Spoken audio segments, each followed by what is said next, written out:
The Clone Wars' second year was not defined by the battles the Republic won. It was defined by everything it lost while winning them. Liberation campaigns succeeded on Ryloth and Geonosis. A full Separatist invasion of Kamino was repelled, yet the Republic emerged from each victory with its military intact and its institutions closer to collapse than the day before. While clone armies fought across the Outer Rim, the real war was being waged in places no army could reach.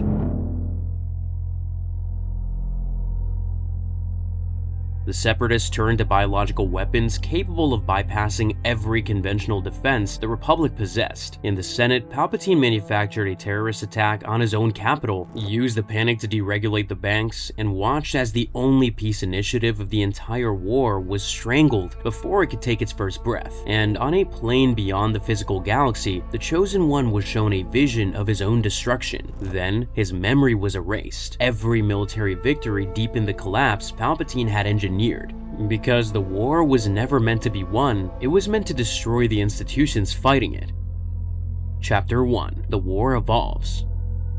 The first year of the Clone Wars had been fought with blasters and starships. Clones charged droid lines across open terrain, while the Jedi led from the front with lightsabers drawn. Victories were measured in territory gained, leaders captured, and enemy fleets destroyed. That model did not survive into the second year. The Confederacy of Independent Systems had learned from its losses. Open engagements against Jedi-led clone battalions favored the Republic almost every time. Grievous had been driven from system after system. Dooku had been captured and humiliated by pirates on Florum, and Ventress had failed to hold a single strategic objective. The Separatist military could not match the Jedi on the battlefield. So the CIS stopped fighting that kind of war entirely. What replaced it was a deliberate pivot towards asymmetric tactics, biological weapons, and the targeting of populations the Republic had promised to protect. The goal was no longer to defeat the clone army in the field, it was to make the clone army irrelevant. The first sign came on Maridun. Jedi General Aayla Secura's cruiser was destroyed during the Battle of Quell, and Secura, along with Ahsoka Tano and a critically wounded Anakin Skywalker, fled aboard a damaged frigate that crash-landed on Maridun. Anakin had been hurled into a bulkhead by an explosion's blast wave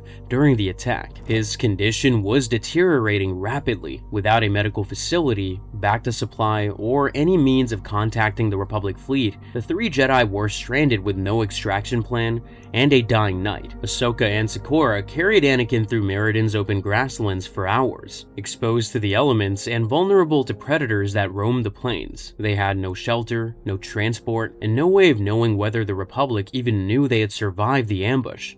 Secura kept them moving. Ahsoka kept Anakin conscious. The grasslands stretched in every direction without a landmark or settlement in sight. For hours, the only certainty was that if they stopped, Anakin would die. They discovered a colony of Lurmen, a species pacifist by conviction. Their leader, Tiwat Ka, had taken his people to Maridun specifically to escape the war. He refused to shelter the Jedi. He refused to allow weapons inside his village. His son, Wag-Tu, persuaded his father to allow treatment. Tiwat Ka agreed on the condition that Secura remain behind as collateral. Even the act of negotiating a wounded man's survival became a fracture inside the colony. The war found them regardless. Separatist General Lok Durd arrived with a weapon unlike anything deployed in the conflict's first year. The Defoliator was a capsule-based munition that generated a concentrated incendiary blast, burning all organic matter within its radius. Trees turned to ash in seconds. Soil scorched black. Living tissue was destroyed on contact. Droid hardware remained completely unaffected. The weapon was engineered to exploit the fundamental asymmetry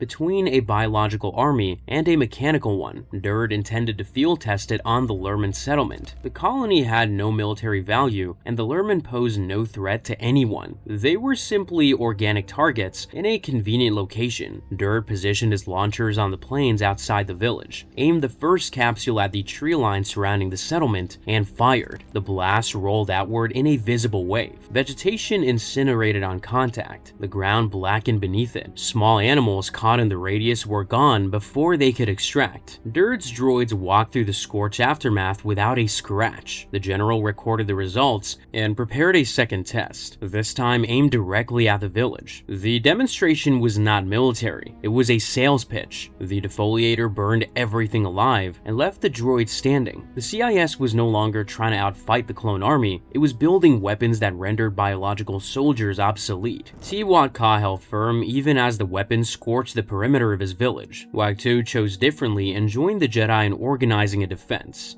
They constructed a barrier of shield generators salvaged from Separatist equipment and channeled the defoliator's blast away from the settlement. Sakura, Ahsoka, and the recovered Anakin destroyed the weapon and captured Durd. The Lurmans survived, but the implications reached far beyond one colony. Anti-organic munitions threatened the Republic's greatest military asset, its clone soldiers, while posing zero risk to the droid armies that deployed them. The clones could not be replaced quickly. The droids could be manufactured by the millions overnight. If the CIS mass-produced this technology and deployed it across multiple fronts, clone battalions would face a weapon their armor could not stop and their training could not overcome. The droids walked through the fire, the clones would not. Maridun also surfaced a problem the Jedi would encounter repeatedly throughout Year 2. Neutral populations caught between the Republic and the Separatists did not want to be rescued. They wanted to be left alone. The Republic could not grant that wish, because the CIS actively sought out unaligned worlds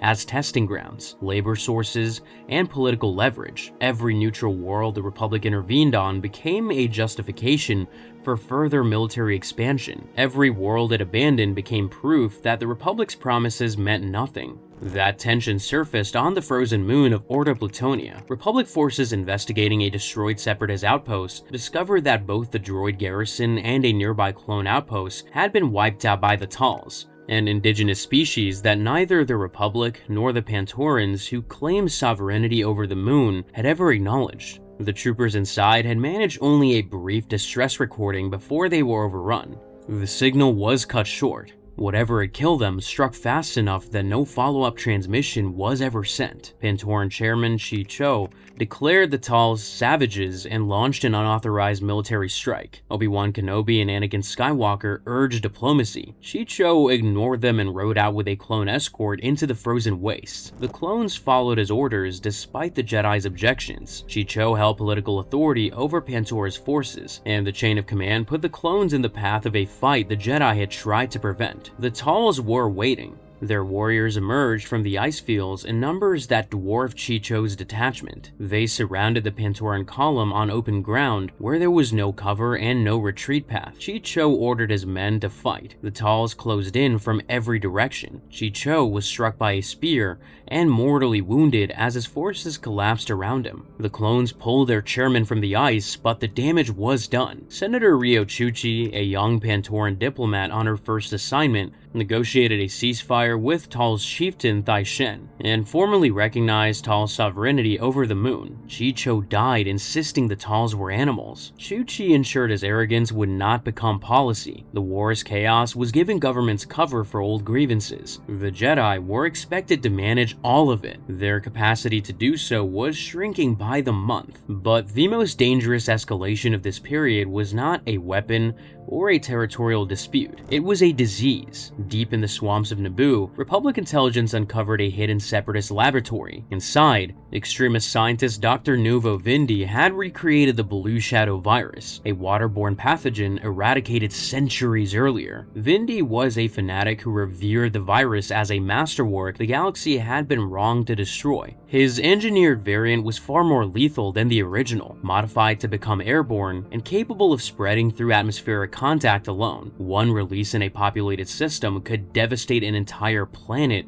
within days. The virus destroyed organic tissue on exposure. It posed no threat to droids. This was not a battlefield weapon. It was an extinction-level threat aimed at the Republic's biological foundation, the clone army, the Jedi, the Senate, the civilian population of every Republic world, all of it organic, all of it vulnerable. The droid armies were immune. A single successful deployment could accomplish what millions of battle droids never would. Anakin, Obi-Wan, Ahsoka, and Padme Amidala located Vindi's laboratory beneath the Naboo swamps, raided the facility, and captured the scientists. They secured the virus stockpile. Then, a servant droid detonated a viral bomb inside the facility. The detonation breached containment and exposed Ahsoka, Padme, and several clone troopers to the airborne strain. The infected began deteriorating rapidly. Without treatment, the virus was fatal within hours. The only known antidote required Rixia root, a plant found exclusively on the remote world of Iago deep in the Outer Rim.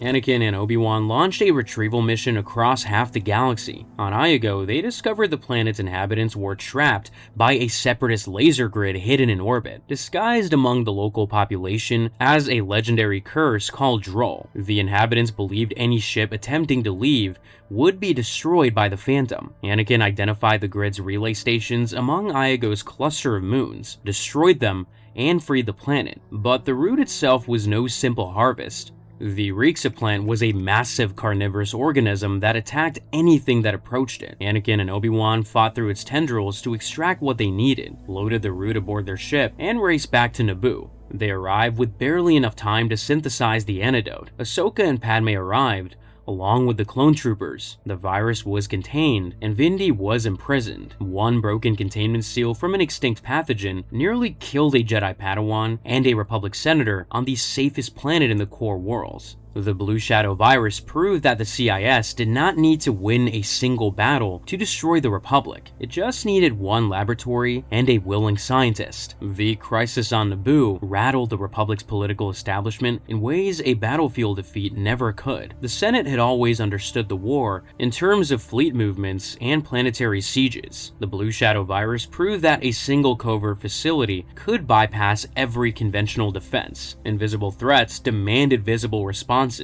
Fear of biological attacks accelerated demands for expanded military spending, tighter security protocols, and broader surveillance authority. Palpatine channeled the fear with precision. He proposed new emergency measures and positioned himself as the steady hand keeping the Republic safe from threats that it could not see. Behind closed doors, the architect of the war watched another crisis drive the Republic closer to the security state he intended to build. Every emergency Dooku created on one side became a foundation stone for Palpatine's authority on the other. The pattern was now visible across the Outer Rim. On Felucia, Anakin, Obi-Wan, and Ahsoka encountered a farming community under siege by Hondo Ohnaka's pirate gang. Hondo wanted the village's entire Nycillan crop, a valuable medicinal herb that fetched high prices on the black market. The farmers had hired a small team of bounty hunters led by the Zabrak Sugi and the Cuzo sharpshooter Embo to protect their harvest. Pooling what little wealth they had to pay for protection the Republic was not providing. The Jedi joined the defense and repelled the raiders. The engagement was minor. What it represented was not. Worlds that had never seen a battle droid were now vulnerable to criminal exploitation simply because the Republic's resources were consumed elsewhere. The Clone Wars had become an environment that bred predators,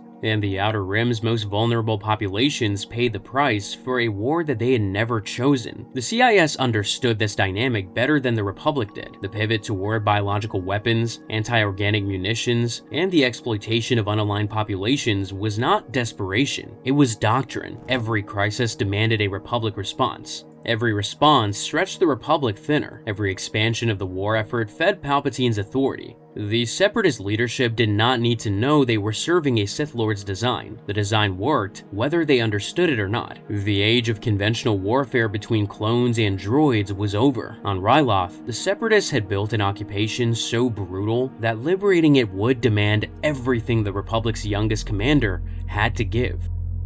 Chapter 2: Liberating Ryloth. The Separatists had invaded Ryloth months earlier. Emir Wat Tambor of the Techno Union transformed the planet into a resource extraction operation, seizing plasma refineries, mineral reserves, and cultural treasures. Twi'lek laborers were forced to work the refineries under droid supervision, producing fuel and raw materials shipped directly to Separatist foundries across the Outer Rim. Tambor's personal collection grew, while Ryloth's people starved. Food supplies were rationed as a tool of submission, distributed only to villages that cooperated with the occupation. Those that resisted were cut off entirely. Civilians who fought back were herded into detention camps. Those who did not resist were positioned as living shields around Separatist military installations, ensuring that any Republic attack attack on droid positions would kill Twi'leks first. Jedi General Ima Gundy and Clone Captain Keeley had died defending Twi'lek refugees during the initial invasion, buying time for Sham Syndulla's freedom fighters to receive emergency supplies through secret Toydarian channels. But Syndulla's guerrillas could only slow the occupation from the Highlands. They could not break it. The Republic Senate had debated intervention for months, while Ryloth's people grew weaker and Tambur's operation grew more entrenched. By the time the Liberation Campaign was authorized, the Twi'leks had spent long enough under Separatist control to wonder whether the Republic considered them worth saving at all. The operation became the largest Republic military campaign of Year 2. It required a coordinated space-to-ground assault spanning 3 phases: break the orbital blockade, secure the surface, and retake the capital city of Lesu. 3 Jedi generals would lead the operation, and each phase would test them differently. The first phase nearly ended in disaster before it began. Ahsoka Tano was given command of a fighter squadron tasked with clearing the Separatist blockade above the planet. Captain Martuk, one of the CIS's more capable naval tacticians, commanded the orbital defense from a Lucrehulk-class battleship supported by several Munificent-class frigates. Tuk had studied Republic tactics and anticipated the initial assault vector. Admiral Yularen, commanding the support fleet from the bridge of Anakin's cruiser, ordered her to pull back when the Separatist defenses proved stronger than expected. Ahsoka refused. She pressed the attack, convinced she could break through if her pilots held formation. The Separatists reinforced their position, and Tuk committed additional Vulture droid squadrons from his reserve. Ahsoka's fighters were surrounded, cut off from the support fleet, and picked apart. Nearly her entire squadron was destroyed. Pilots she had trained alongside, trusted, and led into battle were killed while following her orders. Admiral Yularen was critically injured when the bridge took a direct hit.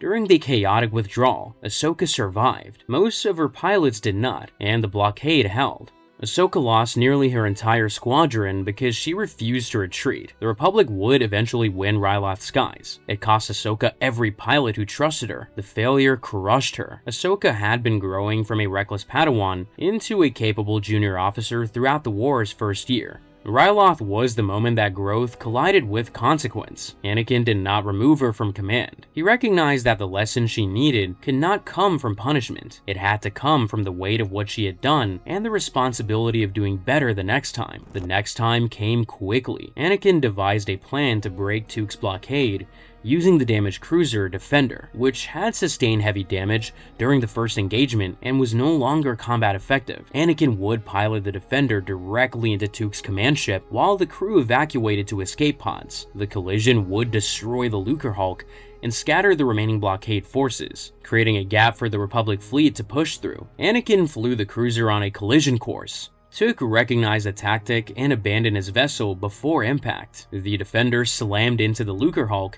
and tore through its hull. The explosion crippled the Separatist command structure above Ryloth. Anakin ejected at the last moment and was recovered by Republic forces. With the blockade shattered, Ahsoka led the surviving fighters through the gap. This time, she held formation with her remaining pilots. She communicated with Yularen's replacement on the bridge and coordinated her approach vectors with the bomber wing, calling out Vulture droid positions to her wingmen instead of chasing targets herself. She followed the attack plan without deviation and adjusted only when the tactical situation demanded it. Republic bombers cleared the remaining Separatist frigates, while Ahsoka's fighters screened them from counterattacks. She took no unnecessary risks and allowed no deviation from discipline. The skies above Ryloth were clear. The ground assault could begin. Obi-Wan Kenobi led the second phase. His task was to advance through the Twi'lek countryside and secure the territory between the landing zones and the capital. The Separatists had forfeited their positions using Twi'lek civilians as shields. Proton cannons were placed inside populated villages, while battle droids patrol streets where families were still living. Droid snipers positioned themselves on rooftops overlooking civilian housing, ensuring that any Republic attempt to neutralize them would draw fire through occupied buildings. Standard military doctrine called for artillery bombardment bombardment to clear fortified positions. On Ryloth, standard doctrine would have killed the people the Republic came to serve. Obi-Wan adapted. He moved his forces through the villages with restraint, clearing droid positions without artillery support and relying on close quarters engagement. Ghost Company, the unit leading his advance, moved house by house through occupied settlements. Clones checked corners with their blasters raised, while Twi'lek families pressed against walls behind them. At one fortified position,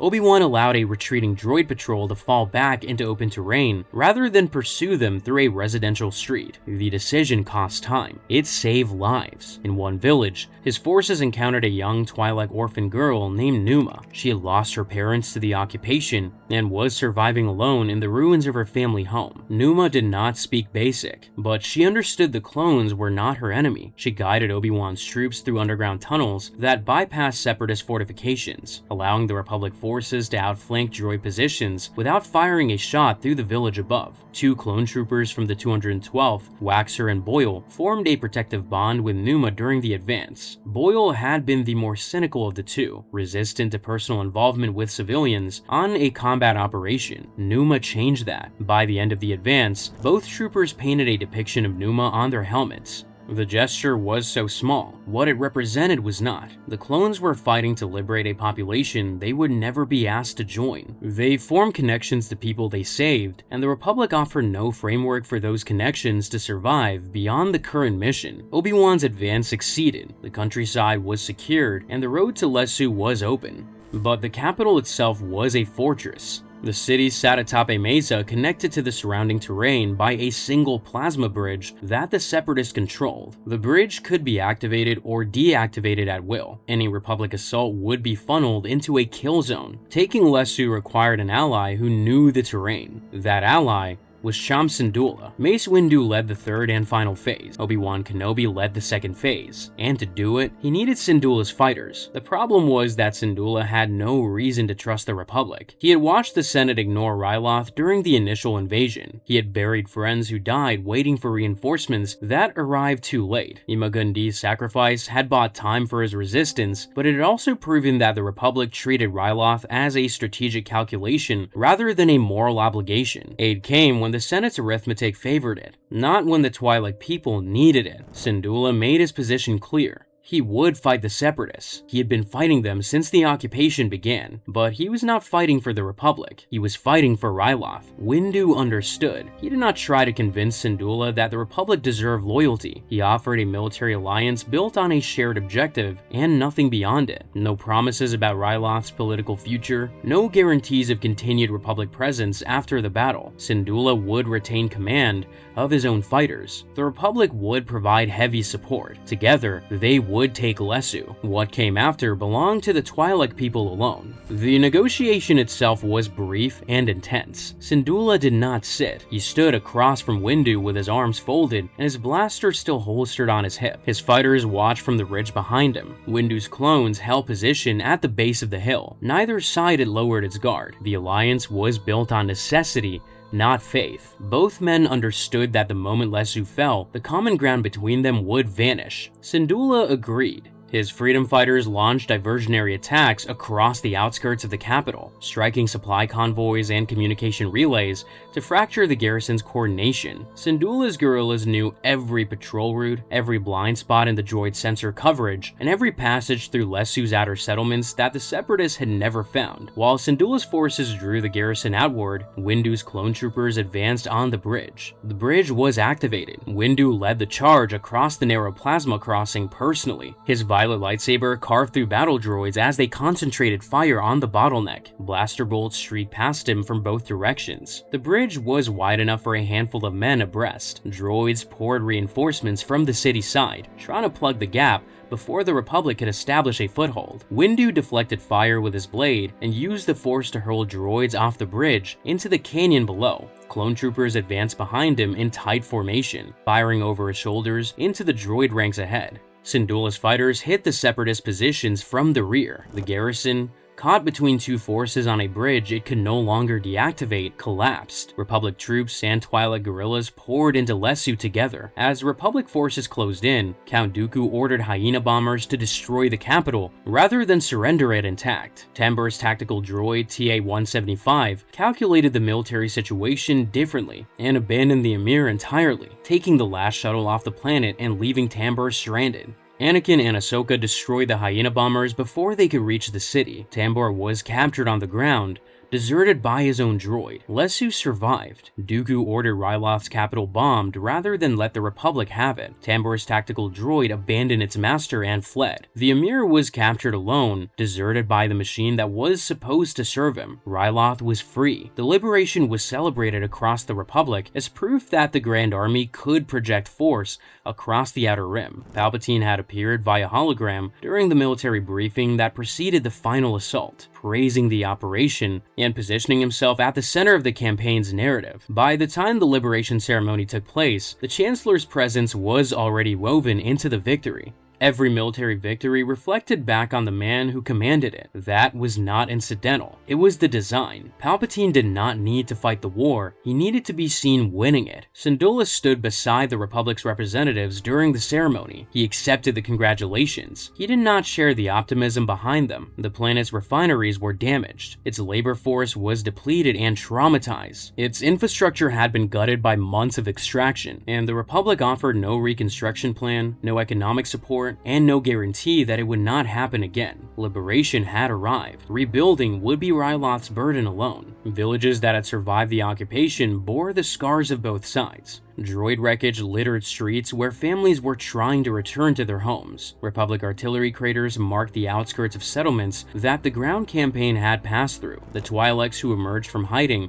found a planet that had been stripped of its wealth, battered by two armies, and handed back to them without so much as a supply shipment to help them start over. Under the Empire, the planet would be occupied a second time. Syndulla's daughter, Hera, would take up the fight her father never stopped waging. Liberation, for the Twi'lek people, was always temporary. Ahsoka carried the weight of her lost squadron into every command decision she would make for the rest of the war. Obi-Wan demonstrated that restraint could achieve what overwhelming force could not, and the clones fought to free a people whose suffering the Senate had debated in committee while brothers died on the other side of the planet. Waxer and Boyle painted a Twi'lek girl's face on their armor. Nobody ordered them to. Nobody needed to. While the Republic celebrated its largest victory of the year, a bounty hunter walked into the Jedi Temple and walked out with a list of every Force-sensitive child in the galaxy. Chapter 3: The Sanctuary Breached.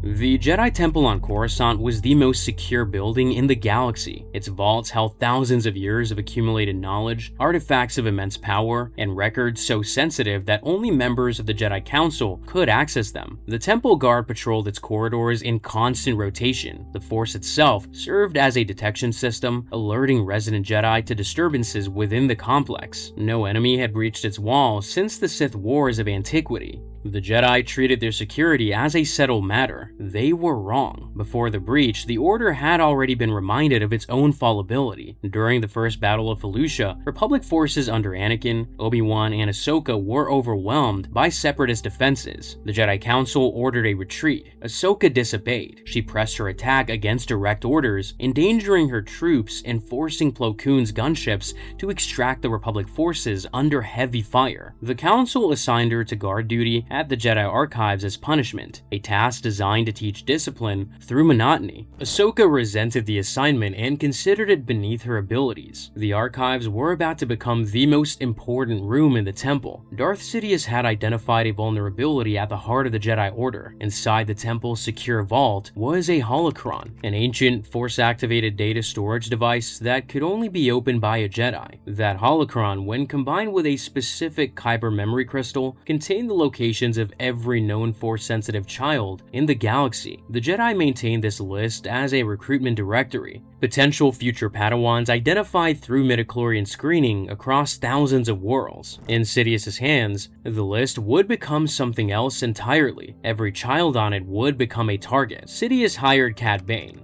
Bane was the most dangerous bounty hunter operating in the galaxy during the Clone Wars. Methodical, ruthless, utterly indifferent to the moral dimensions of his contracts. His client paid, he delivered. Sidious offered Bane an enormous sum to infiltrate the Jedi Temple, access the Holocron Vault, and extract a single artifact. Bane accepted and devised an infiltration plan that exploited the one weakness the Jedi had never addressed: their overconfidence in their own defenses. Bane acquired the identity of a dead Jedi Knight for perimeter access. He employed a changeling named Cato Parasite, who assumed the physical appearance of Jedi librarian Jocasta Nu and moved freely through the archives while the real Nu was incapacitated. The deception gave Bane a clear path to the vault. He moved through the temple's upper levels alone, passing Jedi in quiet corridors who never sensed anything wrong. His stolen credentials opened doors that should have required council authorization. While Bane moved through the upper levels, his droid Toto 360 detonated an explosive at the temple's communications center, drawing Obi-Wan and Anakin away from the vault entrance. With the Jedi distracted, Bane used explosives on the vault door's controls to bypass the lock.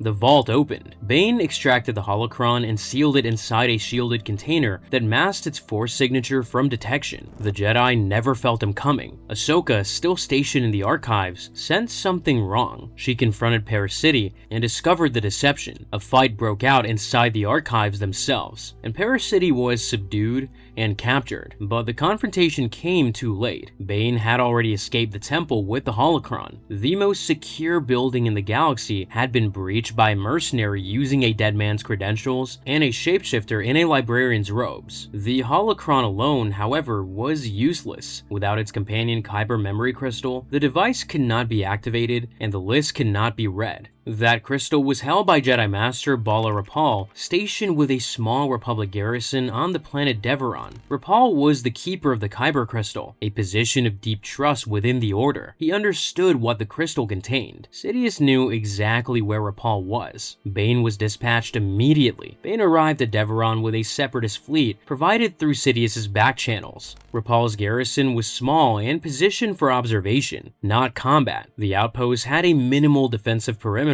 and a handful of clone troopers trained for reconnaissance, not repelling a naval assault. The Separatist warships overwhelmed the Republic's orbital defenses within minutes. Droid landing craft descended through the atmosphere in waves, hitting the surface before Rapal's forces could organize an evacuation. The outpost's comm tower was destroyed in the opening bombardment, cutting the garrison off from any possibility of reinforcement. Clone troopers fought from behind supply crates and prefabricated barriers that had never been designed to withstand a full-scale assault. The outpost was overrun. Bane's forces captured Rapal and brought him before the bounty hunter in restraints. The objective was simple: activate the crystal, combine it with the holocron, and unlock the list. Rapal refused.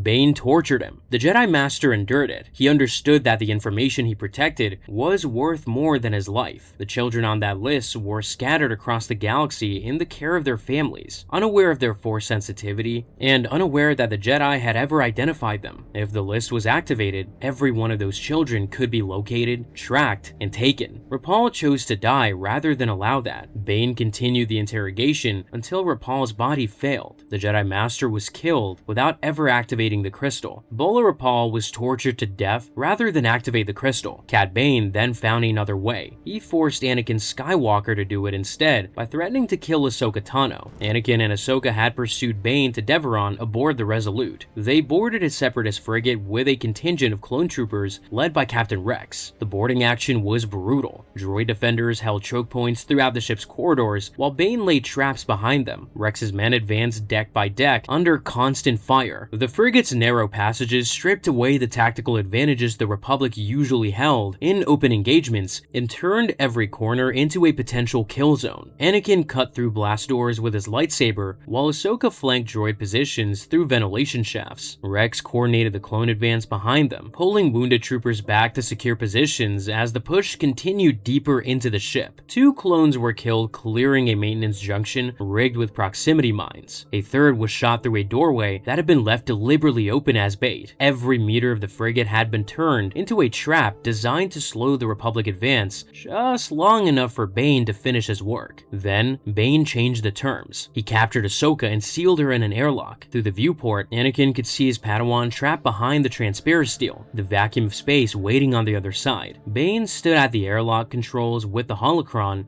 and crystal in his hands. His voice was calm. The terms were simple. Anakin activates the device, or Ahsoka dies. There was no other way. Bane's finger hovered over the release. Ahsoka had seconds. Anakin complied. He activated the combined holocron and crystal to save her. The full directory of Force-sensitive children was now accessible to the Sith. Bane triggered the ship's self-destruct sequence and moved to escape. He killed clone trooper Denal, stripped the body of its armor, and disguised himself as the dead soldier. When Republic forces evacuated the frigate before it exploded, Bane walked out among them wearing Denal's face. On the shuttle back to the Resolute, Rex noticed drops of green blood on the floor, a color that neither humans nor Togruta bled. He alerted Anakin. The disguised bounty hunter was cornered on the hangar deck, but Bane had planned for discovery. He reached a V-19 Tauren starfighter and its hyperspace ring before anyone could stop him. Anakin leaped onto the fighter's hull as it launched, clinging to the fuselage in open vacuum before the ship's acceleration forced him to let go. Bane jumped to hyperspace. The frigate detonated behind them.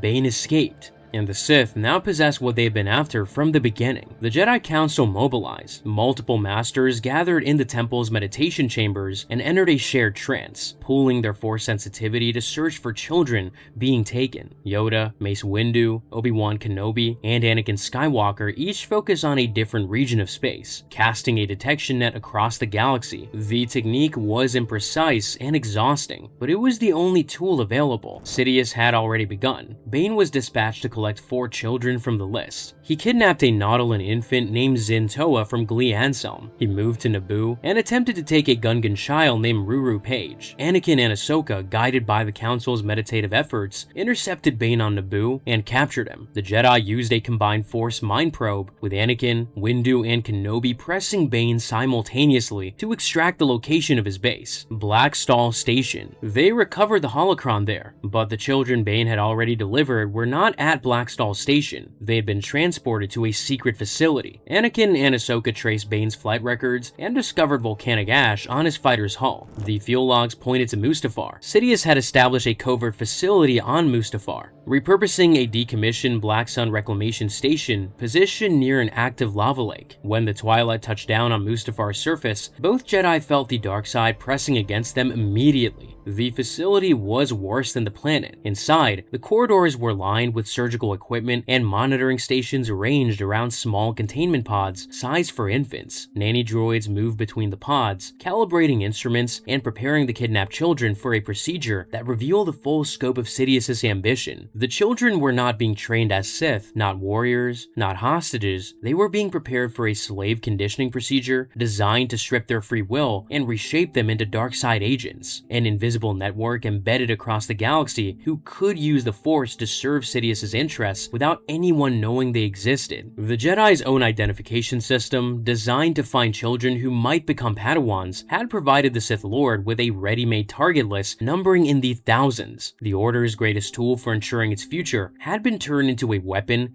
against the very children it was meant to protect. Anakin and Ahsoka breached the facility. The nanny droids contacted Sidious, who ordered the complex destroyed. The droids deactivated the gravity supports holding the structure above the lava lake. The facility began to collapse. Support beams buckled, sections of flooring gave way, exposing the molten rock churning below. The temperature inside the corridors climbed as the lava rose closer to the remaining structure. Molten rock began seeping through cracks in the lowest level. The heat warped the facility's internal blast doors, jamming some open and sealing others shut. Anakin carved through a sealed door with his lightsaber, while Ahsoka held a collapsing ceiling beam in place with the Force long enough for them to pass underneath. The nanny droids used the kidnapped infants as shields, holding the children in front of them while engaging the Jedi in the darkened, disintegrating corridors. Anakin and Ahsoka fought through the collapsing facility, prying the infants from the droids' arms while the structure broke apart around them. They recovered both children, Zentoa and a Rodian infant named Wee Dun, and escaped as the complex sank into the lava. Every piece of physical evidence connecting the operation to its mastermind was incinerated.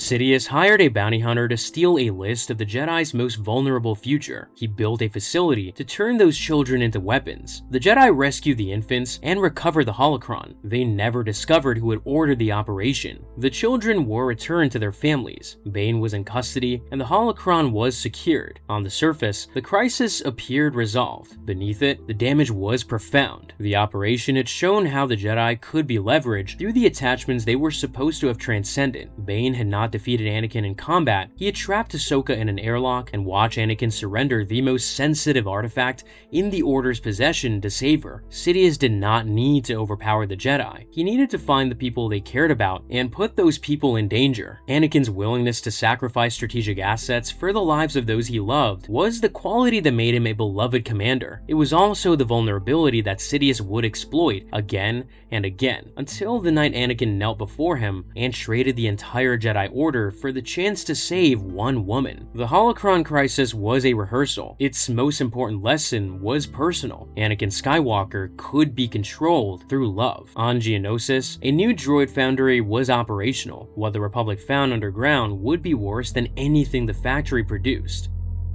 Chapter 4: The Geonosian Meat Grinder. The Republic had conquered Geonosis once before. Thousands of clone troopers died on the Red Plains. Dozens of Jedi fell in the arena and the battles that followed. The Republic declared victory. It left, and within months, the Separatists rebuilt everything the Republic had destroyed. Republic intelligence confirmed that Archduke Poggle the Lesser had constructed a massive new droid foundry deep beneath the Geonosian surface, producing battle droids at an industrial scale. Before the invasion was authorized, the Jedi Council recruited Senator Padme Amidala to investigate the foundry's financial backing. Padme traveled to Cato Neimoidia with Senator Rush Clovis, a banking clan representative she had once been romantically involved with. The mission required her to exploit that history for access to Clovis's confidential records. Anakin was assigned as covert protection. His jealousy was immediate, visible, and nearly compromised the operation when Neimoidian Senator Lot Dodd poisoned Padme by lacing her drink, using her deteriorating condition as leverage against Clovis. Anakin almost let Clovis die on the landing platform before Padme intervened. The intelligence she extracted confirmed that the banking clan was directly financing Separatist military production on Geonosis while maintaining its seat in the Republic Senate. The droid foundry was not a rogue operation, it was an investment. The Jedi Council authorized a full planetary invasion. 3 generals would lead the assault: Anakin Skywalker, Obi-Wan Kenobi, and Ki-Adi-Mundi. The plan called for a 3-pronged atmospheric insertion converging on a central rendezvous point designated as Point Rain. The operation required landing gunships through heavy anti-aircraft fire. Geonosis had been fortified extensively since the first battle. The Separatists had studied the Republic's initial invasion and built their defenses specifically to counter a second attempt. Anti-aircraft emplacements covered the approach corridors. Geonosian warriors held the canyon network surrounding the landing zones, and droid reinforcements waited in underground bunkers. The planet was ready for them. The atmospheric assault was devastating from the first seconds. Anti-aircraft batteries opened fire the moment the gunships entered range. Flak bursts tore through formation after formation. Gunships spiraled into the desert, trailing smoke and fire. Ships that survived the initial barrage were hit by Geonosian fighters diving through the formation from above. The clone troopers inside had no ability to fight back during the descent. They sat in the troop compartments and waited to land or to die. Ki-Adi-Mundi's column took the worst of it. His landing zone was the most heavily defended of the 3 approach vectors. Several gunships were destroyed before reaching the surface. The troops that made it to the ground found themselves under immediate assault from Geonosian warriors swarming from the canyon walls, while droid reinforcements poured in from the ridgeline. Ki-Adi-Mundi was wounded during the fighting, and his remaining forces were pushed into a defensive pocket, pinned down, and taking casualties by the minute. A direct hit tore through Obi-Wan's gunship during the descent. The ship hit the desert hard. Obi-Wan survived, but landed far from his designated position, injured and separated from his forces. Clone Commander Cody rallied the scattered 212 troops around the crash site and organized a defensive perimeter while Obi-Wan recovered. Without Cody's leadership in those critical first minutes, the 212 survivors would have been overrun before Obi-Wan regained his footing. Anakin's forces reached Point Rain first, but found themselves alone, absorbing attacks from multiple directions while waiting for the other two columns to fight through. The rendezvous point became a fortress under siege. The three forces eventually linked up. The cost of getting there was written across the landscape. Destroyed gunships littered the approach routes, some still burning, their clone passengers never having made it out. The perimeter at Point Rain was ringed with hastily dug fighting positions and barricades made from wreckage. Wounded clones lined every available surface inside the command post, waiting for medical attention that the overwhelmed field medics could not provide fast enough. Officers who had led full companies to the surface now commanded squads. The clone casualties on the approach alone were staggering. Veterans on the ground compared the losses to the first battle, and some said Point Rain was worse. The landing at Point Rain cost the Republic more clone troopers than any single engagement since the war began. The Separatists had turned the same planet the Republic had already conquered into a meat grinder designed to bleed it dry. With Point Rain secured, the assault shifted to the Foundry itself. The main droid factory was buried deep underground, protected by fortifications that made a direct frontal assault prohibitively costly. Luminara and Dooley proposed an alternative. While the Jedi generals led a surface assault to draw the garrison outward, Padawans Ahsoka Tano and Barriss Offee would infiltrate the factory through Geonosian catacombs and destroy the primary reactor from inside. Ahsoka and Barriss descended into the tunnels together. The catacombs were dark, narrow,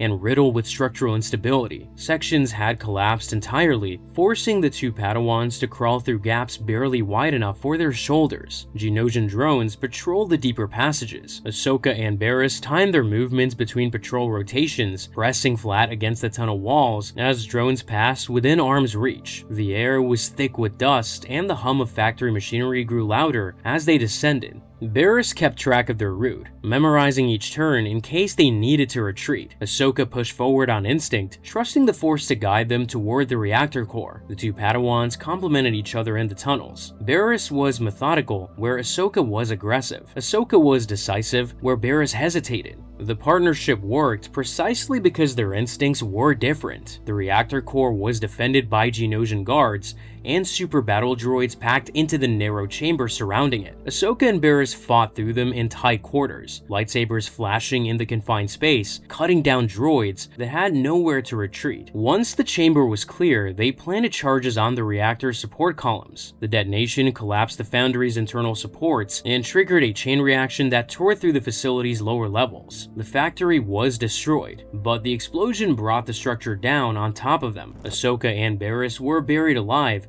beneath thousands of tons of rubble. Their comm signals went dead. On the surface, Anakin felt his Padawan's presence flicker through the Force. Luminara sensed the same from Barriss. The two masters responded differently. Luminara accepted the possibility that Barriss had been lost and began preparing to move on. This was the Jedi way. Attachment to outcomes was a path to suffering. A master who could not release a Padawan to the Force was a master whose judgment cannot be trusted. Anakin rejected that logic entirely. He ordered clone troopers to begin digging immediately and used the Force to shift debris that heavy equipment could not reach. He would not leave until Ahsoka was found. The search continued for hours. Both Padawans were eventually recovered alive, pulled from the wreckage battered and shaken, but breathing. For Ahsoka and Barriss, the experience beneath Geonosis forged a bond rooted in shared proximity to death. They had trusted each other in the dark. That trust would make what came later far more painful. The Foundry was destroyed, but the Republic's problems on Geonosis had only begun. Poggle the Lesser fled into the planet's deep catacombs after the surface battle. Obi-Wan and Luminara pursued him into the ground. What they found was unlike anything the Republic had encountered during the war. The tunnels descended far below the factory level into caverns that predated the Separatist occupation by centuries. The walls were carved with symbols from an era of Geonosian civilization that had no connection to the current war. The air changed as they went deeper, growing heavy with moisture and a biological stench that their helmet filters could not fully block. The passages widened into vast underground chambers where the ceiling disappeared into darkness above them and the floor was layered with organic matter that that crunched beneath their boots. At the center of this ancient network, they discovered Queen Corinna the Great. Corinna was an enormous Geonosian queen who had survived in the subterranean darkness for generations. She controlled parasitic brainworms, organisms capable of burrowing into a host and overriding their nervous system entirely. The host remained alive, but lost all autonomy. Corinna used these parasites to reanimate dead Geonosian warriors, creating an army of puppeted corpses that moved on her command. The dead warriors hung from the walls of her chamber in clusters, motionless until she activated them. When she did, they peeled away from the stone and advanced. The undead emerged from the walls and ceiling of the caverns. Their movements were erratic and unpredictable because they no longer responded to pain, exhaustion, or self-preservation. Some dragged shattered limbs behind them and kept coming. Others moved in sudden bursts of speed that made them nearly impossible to track in the darkness. The tunnels were pitch dark. Standard combat tactics meant nothing against enemies that did not flinch, did not retreat, and did not stop. Luminara was captured during the pursuit. Corinna intended to infect her with a brainworm and add a Jedi to her collection. Obi-Wan and Anakin mounted a rescue that pushed both Jedi to their limits, fighting through waves of reanimated Geonosians in near total darkness, relying on the Force and the glow of their lightsabers to navigate caverns Corinna had controlled for generations. They recovered Luminara before the parasite could take hold. Corinna's lair was sealed behind them, but samples of the brainworm survived, and those samples followed the Republic off Geonosis. Wounded clone troopers and Jedi were evacuated aboard the medical frigate TB-73, bound for a Republic medical station. Among the passengers were Ahsoka and Barriss. Neither knew that the brainworm parasites had been smuggled aboard inside the body of a dead Geonosian loaded during the chaotic evacuation. The worms emerged after the frigate entered hyperspace. They found their first host among the clone troopers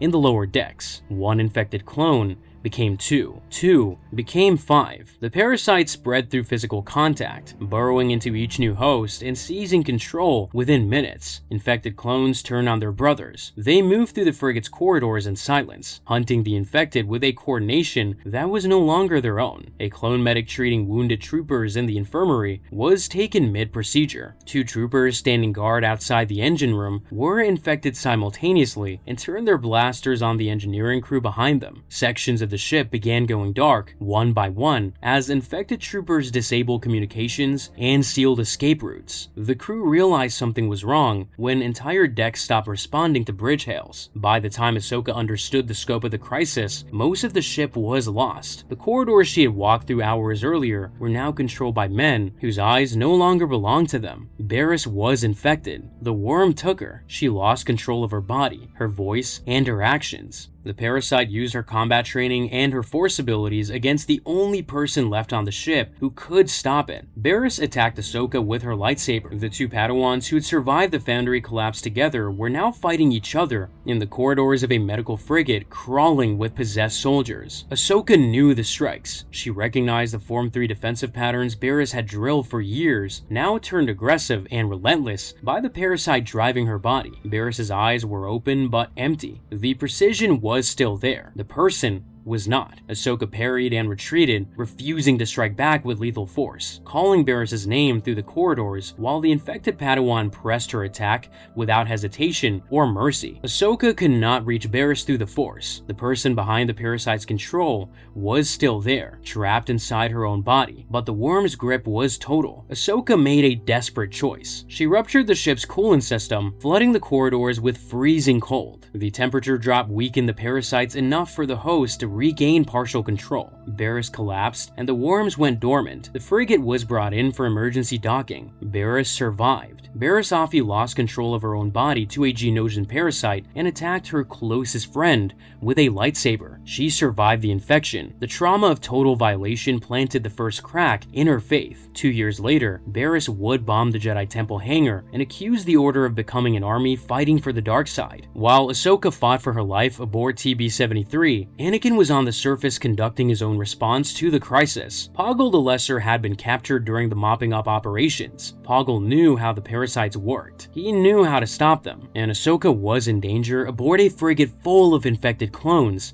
speeding through hyperspace away from any reinforcement. Anakin interrogated Poggle, but the Archduke refused to cooperate. Standard Republic interrogation protocols had already failed. Anakin ordered the clone guards to leave the cell. His patience lasted seconds. He reached out through the Force and closed his hand around Poggle's throat. The Geonosian choked and gasped. Anakin squeezed harder. When the Force choke did not produce answers quickly enough, Anakin struck the prisoner. The score shifted to the Imperial March. No one witnessed what happened inside that cell. When the other Jedi asked how Anakin had extracted the information, he deflected. Poggle broke. He revealed that cold temperatures weakened the parasites. Anakin transmitted the information to Ahsoka aboard TB-73, and she used it to rupture the coolant system and save what remained of the crew. Anakin force-choked a prisoner and beat him to extract information about saving Ahsoka. The Imperial March played. He did it alone, behind a closed door, and told no one what he had done. The Jedi Order's moral boundaries were eroding in rooms nobody was watching. The Foundry was destroyed, Poggle was in custody, and the Republic controlled the surface. By every conventional measure, the campaign was a decisive victory. Geonosis told a different story. A Padawan had been violated by a parasite that stripped her of everything the Jedi taught her to value: her autonomy, her discipline, her control over her own body. The Order offered no framework for processing that trauma. Barriss returned to duty. She attended briefings,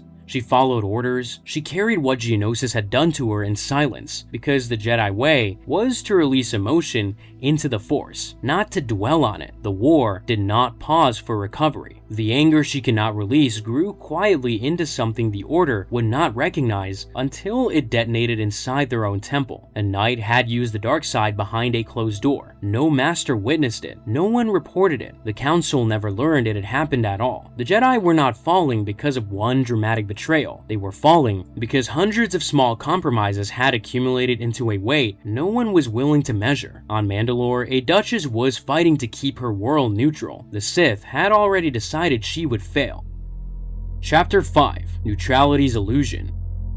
Not every battle in the Clone Wars was fought with armies. Some were fought with trade embargoes, forged recordings, and poison in a schoolchild's tea. On Mandalore, the war arrived without a single battle droid ever crossing the border. It did not need to. The institutions Duchess Satine Kryze had built to keep her world at peace were destroyed from the outside by Sith-backed terrorists and from the inside by her own Prime Minister. Mandalore's story in Year 2 proved that in Palpatine's war, neutrality was not a political position, it was a countdown. The Council of Neutral Systems represented over 1,500 star systems that rejected both the Republic and the Confederacy. Satine led the coalition from Mandalore, advocating for diplomacy, economic cooperation, and the absolute refusal to participate in a conflict that she believed was destroying the galaxy from both ends. A neutral bloc of that size was more than a political inconvenience for Palpatine. It was a structural threat. Total galactic polarization was essential to his design. Every system had to be committed to the war. Every economy had to feed the military machine. 1,500 systems sitting out the conflict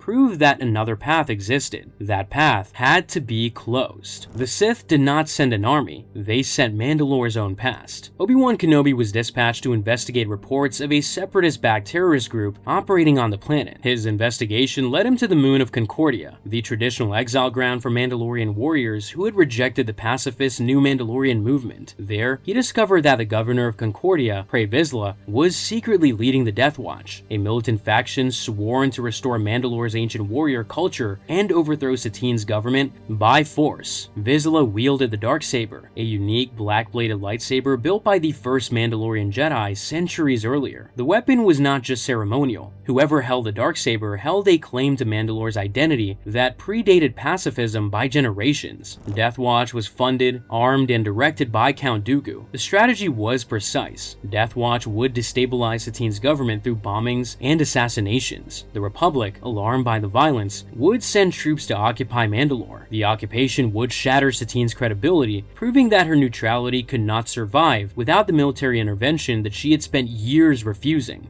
Death Watch would then rally the population against both the Republic and Satine's failed pacifism. Mandalore would fall into Separatist orbit without Dooku ever deploying a battle droid. The campaign had already begun. Bombing struck government facilities in Sindari. Mandalore's dome capital. New Mandalorian officials received threats, and public gathering places were targeted to spread fear among the civilian population. Satine's government denounced the violence but could not stop it. Death Watch operated from hidden bases on Concordia, beyond the reach of Mandalore's minimal security forces. Obi-Wan confronted Vizsla in the abandoned mines beneath Concordia's surface. The tunnels were remnants of Mandalore's industrial past, wide enough for heavy equipment and lined with rusted support structures that cast long shadows in the emergency lighting. Vizsla ignited the darksaber. Its black blade hummed at a different frequency than a standard lightsaber, its dark energy appearing to absorb the light around it rather than project it. Obi-Wan ignited his own weapon. The duel tested him in ways that Separatist engagements never did. Vizsla was trained in Mandalorian combat techniques developed over centuries specifically to counter Jedi fighting styles. He used a jetpack to launch himself to the ceiling and attack from above. He then dropped to the ground level and closed to melee range before Obi-Wan could adjust. He combined darksaber stripes with gauntlet-mounted wrist rockets that forced Obi-Wan to break his defensive stance to deflect the projectiles. When Obi-Wan passed the offensive, Vizsla activated his flamethrower at close range, filling the tunnel with fire that drove the Jedi backward. Mandalorian warriors had been fighting Jedi for thousands of years. Their methods reflected every lesson those centuries had produced. Obi-Wan held the advantage in raw ability, but Vizsla fought with enough discipline and tactical variety to survive until Death Watch reinforcements poured into the mine tunnels from adjacent passages. Armored warriors with blaster rifles and jetpacks filled the corridors behind Vizsla. Obi-Wan recognized the odds and disengaged, cutting through a support wall to create an escape route through a parallel tunnel. Vizsla did not pursue. He had confirmed the Jedi's presence and could report the encounter to Dooku. The confrontation had served its purpose for both sides. Obi-Wan had identified the threat. Vizsla had escaped to continue building it. Obi-Wan reported his findings to Satine. The revelation that her own governor of Concordia had been leading the terrorist movement struck harder than any bombing. Vizsla had sat in her councils and expressed public support for the new Mandalorian movement while secretly arming the warriors sworn to tear it down. The betrayal was personal. It was also confirmation that Mandalore's pacifist infrastructure had been compromised from within long before the Republic ever considered intervention. The next phase played out aboard the Coronet, a luxury starship carrying Satine to Coruscant, where she intended to plead her case for neutrality before the full Senate. Obi-Wan and Anakin were assigned to protect her during the voyage. Assassin droids had been smuggled aboard in the cargo hold, small, spider-like units designed to hunt in enclosed spaces. They emerged after the ship entered hyperspace and began moving through ventilation systems and service corridors. The first sign of trouble was a clone trooper who missed a scheduled check-in from the lower decks. The second was a scream from the service corridor behind the engine room that cut off before anyone could respond. Anakin and his men swept the lower decks while Obi-Wan guarded Satine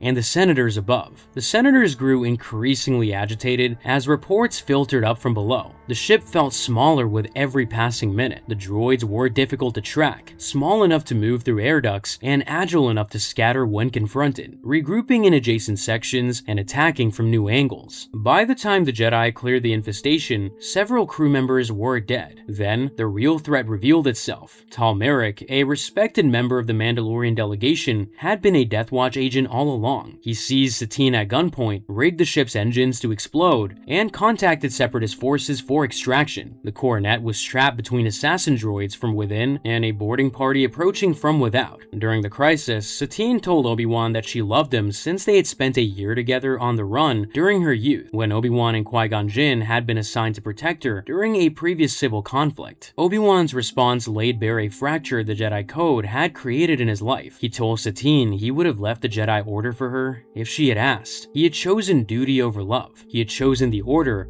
over the woman standing in front of him. Obi-Wan Kenobi, the Jedi who embodied discipline more than any knight of his generation, had spent years carrying an attachment the Order forbade. Obi-Wan admitted he would have left the Jedi Order for Satine. He chose duty. Anakin chose love. Both paths led to destruction. The difference was that Obi-Wan's choice destroyed only himself. Merrick held Satine hostage and dared the Jedi to stop him, knowing neither Obi-Wan nor Satine would kill an unarmed prisoner. He was right about them. He was wrong about about Anakin. While Merrick taunted from behind his hostage shield, Anakin stepped behind him and struck the senator down without hesitation. Merrick collapsed. Obi-Wan and Satine stood over the body in silence. Neither thanked Anakin. Neither condemned him. The moment hung between all three of them, unresolved and unspoken. The mission continued and the coronet reached Coruscant. The remaining voyage passed in weighted silence. Obi-Wan and Satine did not speak about what had been said during the crisis. The confession hung between them alongside Merrick's body, two truths that neither of them could afford to revisit. When the coronet docked at the Senate landing platform, Satine stepped off the ship and into a political environment that had already turned against her. Death Watch had agents on Coruscant, and the Senate was primed for bad news from Mandalore. Satine walked into the chamber knowing that the people trying to destroy her neutrality were not on the other side of the galaxy. Satine's appearance before the Senate should have secured Mandalore's neutrality. Instead, it became a demonstration of how easily democracy could be turned into a weapon. Palpatine presented the Senate with holographic testimony from Deputy Minister Jarek of Mandalore. In the recording, Jarek described widespread civil unrest and urgently requested Republic military intervention. The testimony was compelling. It was also fabricated. Jarek had been murdered by Death Watch that very morning. He had never recorded the message. Palpatine had manufactured the hologram using a dead man's likeness and voice. The Senate did not pause to verify the evidence. Senators who had watched the Death Watch crisis unfold from a distance were already primed to believe the worst. Palpatine framed the occupation as a humanitarian necessity, a peacekeeping measure to protect Mandalorian civilians from their own internal conflicts. The vote was called before independent verification could be completed. The Senate voted yes. Palpatine showed the Senate a dead man's testimony to justify occupying a neutral world. The Senate voted for it. Satine reversed the vote, but the mechanism had worked. A single fabricated recording had been enough to turn the Republic's democratic process into an instrument of aggression. Satine was framed for Jarek's murder and found herself hunted through the streets of Coruscant by Republic security forces acting on falsified warrants. The head of state of 1,500 neutral systems was running through the lower levels of the galactic capital like a fugitive. Clone troopers established checkpoints along the transit corridors. Security drones swept the market levels. Satine ducked into a transport hub crowded with commuters and lost herself in the press of bodies. She emerged on the far side and cut through a maintenance corridor that led deeper into the lower levels. The architecture changed as she descended. The polished surfaces of the Senate district gave way to exposed conduit and industrial grading. She passed merchant stalls and repair shops whose owners glanced at her Senate robes with suspicion. A security patrol swept through the corridor behind her, and she pressed into an alcove until it passed. Padme Amidala made contact with Satine in the lower levels and helped her obtain proof that the recording was fabricated. Together, they brought the evidence before the Senate. The occupation vote was reversed. Mandalore's neutrality survived. Palpatine accepted the reversal graciously. The outcome changed nothing for him. The tests had succeeded. Fear, delivered at the right moment through the right medium, could override the Senate's deliberative function entirely. The reversal did not undo the lesson, it reinforced it. Mandalore survived the external threat, it did not survive the internal one. Months after the Death Watch crisis, the consequences of neutrality had created a different kind of rot. Closed trade routes spawned shortages. Shortages spawned black markets, and the black markets were organized by the last person Satine would have suspected, Prime Minister Almec, the second most powerful figure in her own government. Almec had built a smuggling network that imported goods from outside the neutral zone at enormous markups. The operation involved off-world criminal syndicates. Mugan smugglers were importing diluted tea to Mandalorian schools, cutting the product with chemicals that poisoned the children who drank it. Mandalorian school children were hospitalized. The pacifist government that had staked its legitimacy on protecting its people from the war's violence was now poisoning them through its own corruption. Ahsoka Tano was on Mandalore at Satine's request, teaching at the Royal Academy of Government as part of a diplomatic outreach program. She carried no military authority. When Satine's nephew Corky and his fellow cadets discovered evidence of the smuggling operation, Ahsoka helped them investigate. They tracked shipment records through Sundari's customs database and identified discrepancies in the import manifest that pointed to unauthorized cargo entering the city's distribution network. Ahsoka and the cadets followed the trail to a warehouse on the outskirts of Sundari, where contaminated shipments were being repackaged for delivery to schools and public institutions. Inside, they found crates of diluted products stacked alongside shipping labels that that traced directly to Almec's supply authorization codes. The evidence was overwhelming. When Satine confronted her prime minister, Almec denied involvement and ordered his personal guard to detain the Duchess. The guards hesitated. They served Mandalore, not Almec, and the woman standing in front of them was still their head of state. Almec demanded they act. Satine held her ground and presented the evidence in front of Almec's own security detail. The guards stepped aside. Almec was arrested, and the smuggling network was dismantled. The damage went far beyond one corrupt official. Almec's fall shattered the illusion that Mandalore's system was functioning as intended. Parents whose children had been hospitalized demanded accountability that Satine's government struggled to provide. Confidence in the new Mandalorian movement eroded because Satine's vision required leaders who shared it, and her own second-in-command had exploited it for profit. The threats that came from outside Mandalore were visible and dramatic. The rot that grew inside it was quiet enough to poison children before anyone noticed. Obi-Wan's confession aboard the Coronet cast a shadow that extended well beyond Mandalore. The Jedi Code prohibited attachment. Obi-Wan had carried his feelings for Satine for years without acting on them, channeling the discipline the Order demanded into a life of service that left no room for the relationship he wanted. Anakin had made the opposite choice.